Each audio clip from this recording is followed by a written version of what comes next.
Hi అండి అందరికీ. నా స్టైల్లో రాగి జావ చూపిస్తున్నా, చూసేయండి.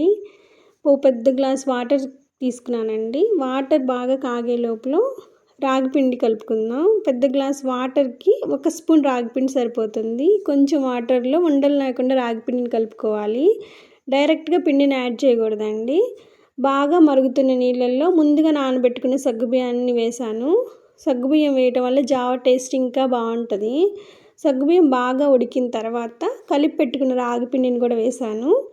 రెండు బాగా 10 నిమిషాల పాటు బాగా ఉడికిన తర్వాత బెల్లం వేయాలి. నేను కొంచెం ఆర్గానిక్ బెల్లం కొంచెం, మామూలు బెల్లం కొంచెం వేసాను. టేస్ట్ అయితే అద్భుతంగా ఉంటుందండి. రాగులు మన ఎముకలకి చాలా మంచిది కదా. కంపల్సరిగా అప్పుడప్పుడన్నా తీసుకుంటూ ఉండాలండి. పిల్లలకు కూడా అలవాటు చేయాలి. ఇలా చేస్తే పిల్లలు కూడా చాలా అంటే చాలా ఇష్టంగా తాగుతారు.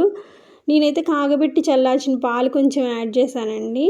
టేస్ట్ బాగుంటుంది. కొంతమంది మజ్జిగ వేసుకుంటారు, ప్లెయిన్గా కూడా తీసుకుంటారు కదా. పాలు పోసుకుంటా నేనైతే. మీరు కూడా ఇలా ట్రై చేయండి, చాలా బాగుంటుంది.